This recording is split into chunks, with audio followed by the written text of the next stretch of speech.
राधे राधे। जय श्री कृष्ण।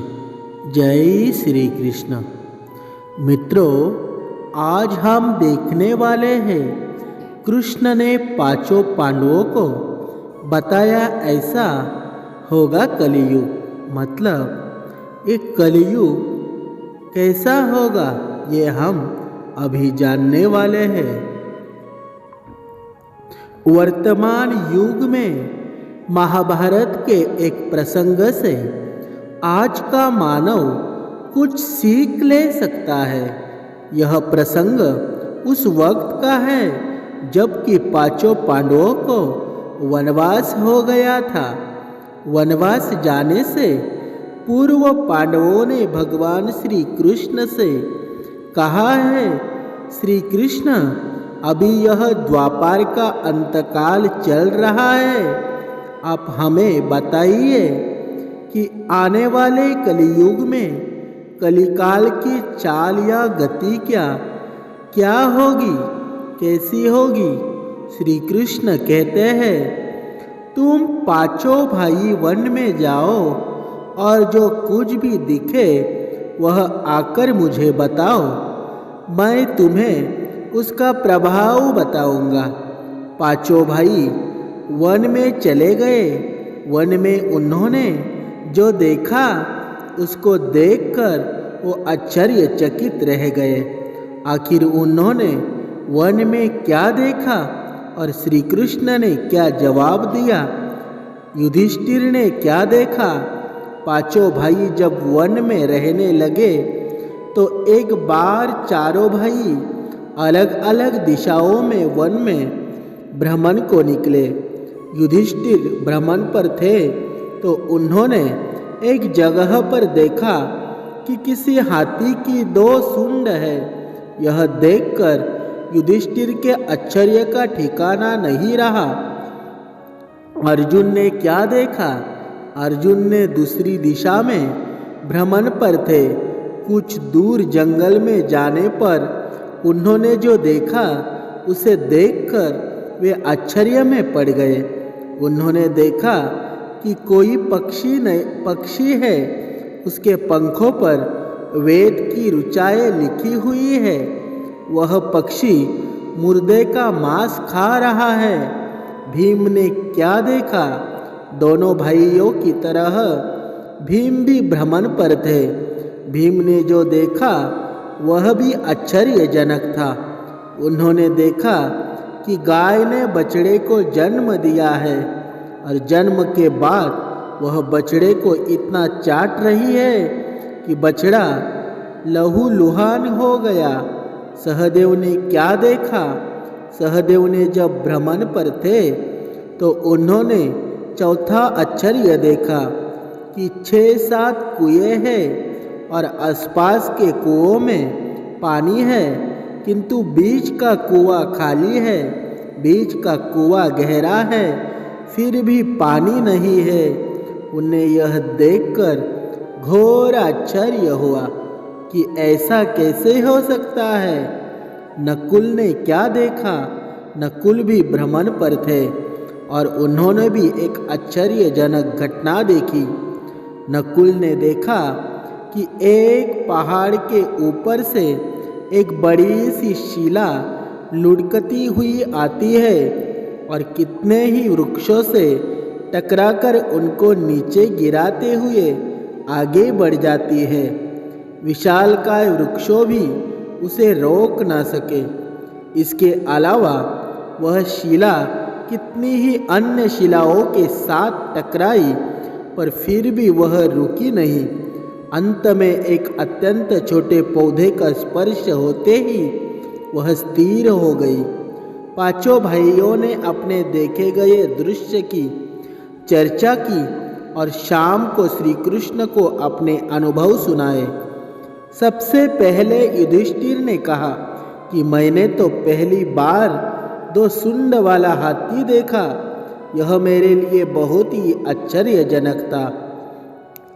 तब श्री कृष्ण कहते हैं, हे धर्मराज, जब तुम कलिकाल की सुनो, कलियुग में ऐसे लोगों का राज्य होगा जो दोनों ओर से शोषण करेंगे, बोलेंगे कुछ और करेंगे, कुछ मन में कुछ और कर्म में कुछ, ऐसे ही लोगों का राज्य होगा। इससे तुम पहले राज्य कर लो। युधिष्ठिर के बाद अर्जुन ने कहा कि मैंने जो देखा वह तो इससे भी कहीं ज़्यादा आश्चर्यजनक था। मैंने देखा कि एक पक्षी के पंखों पर वेद की ऋचाएँ लिखी हुई है और वह पक्षी मुर्दे का मांस खा रहा है। तब श्री कृष्ण कहते हैं, इसी प्रकार कलयुग में ऐसे लोग रहेंगे जो बड़े ज्ञानी और ध्यानी कहलाएंगे। वे ज्ञान की चर्चा तो करेंगे लेकिन उनके आचरण राक्षसी होंगे। बड़े पंडित और विद्वान कहलाएंगे किंतु वे यही देखते रहेंगे कि कौन सा मनुष्य मरे और हमारे नाम से संपत्ति कर जाए। हे अर्जुन, संस्था के व्यक्ति विचारेंगे कि कौन सा मनुष्य मरे और संस्था हमारे नाम से हो जाए। हर जाति धर्म के प्रमुख पद पर बैठे विचार करेंगे कब किसका श्राद्ध हो, कौन कब किस पद से हटे और हम उस पर चढ़े। चाहे कितने भी बड़े लोग होंगे किंतु उनकी दृष्टि तो धन और पद के ऊपर, मांस के ऊपर ही रहेगी। ऐसे लोगों की बहुतायत होगी। कोई कोई विरला ही संत पुरुष होगा। अर्जुन के सवाल के जवाब के बाद भीम ने अपना अनुभव सुनाया। भीम ने कहा कि मैंने देखा कि गाय अपने बछड़े को इतना चाटती है कि बछड़ा लहूलुहान हो जाता है। तब श्री कृष्ण कहते हैं, कलयुग का मनुष्य शिशुपाल हो जाएगा। कलयुग में बालकों के लिए ममता के कारण इतना करेगा कि उन्हें अपने विकास का अवसर ही नहीं मिलेगा। मोह माया में ही घर बर्बाद हो जाएगा। किसी का बेटा घर छोड़कर साधु बनेगा तो हजारों व्यक्ति दर्शन करेंगे, किंतु यदि अपना बेटा साधु बनता होगा तो रोएंगे कि मेरे बेटे का क्या होगा। इतनी सारी ममता होगी कि उसे मोह माया और परिवार में बांध कर रखेंगे और उसका जीवन वही खत्म हो जाएगा। अंत में बेचारा अनाथ होकर मरेगा। वास्तव में लड़के तुम्हारे नहीं हैं, वे तो बहुओं की अमानत है। लड़कियां जमाइयों की अमानत है और तुम्हारा यह शरीर मृत्यु की अमानत है। तुम्हारी आत्मा परमात्मा की अमानत है। तुम अपने शाश्वत संबंध को जान लो बस।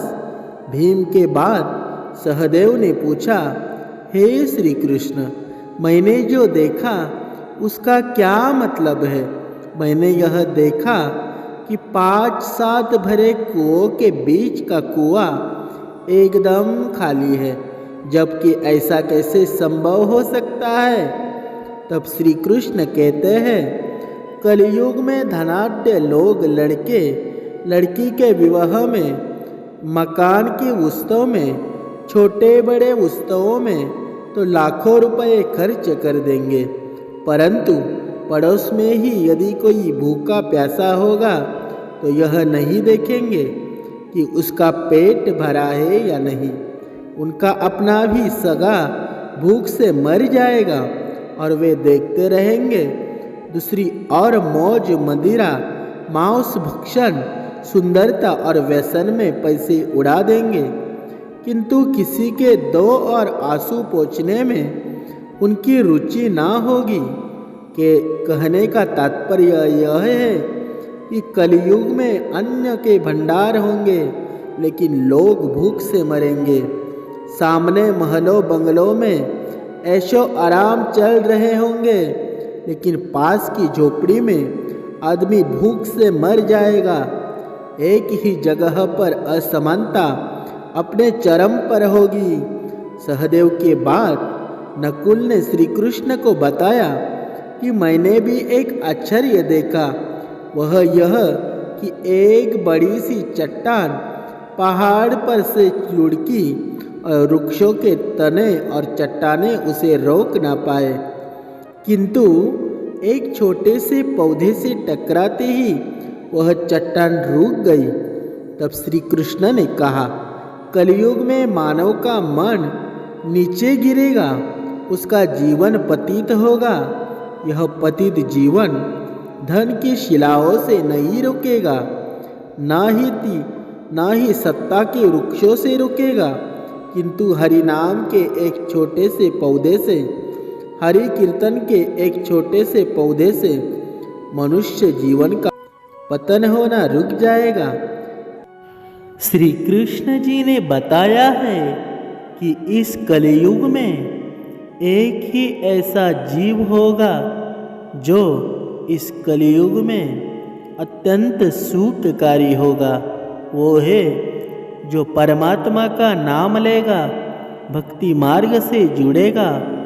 वह सुख संसार में सुखी होगा, भले ही उसके पास धन ना हो, लेकिन अंतर आत्मा से वो धनी होगा। और यही हरिनाम का जब वो जो करेगा, वो इस कलियुग संसार में परमात्मा से जुड़ा रहेगा।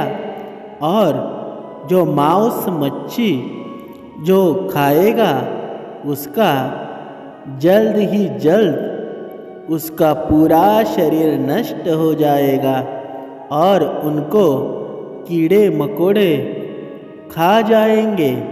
इसीलिए इस कलियुग में ऐसा होगा कि माया मोह से सब मर जाएंगे। माया मोह के कारण भक्ति मार्ग छूट जाएगा, और जो भक्ति मार्ग में रहेंगे वो ही इस भवसागर को पार कर जाएंगे। राधे राधे। जय श्री कृष्ण, जय श्री कृष्ण।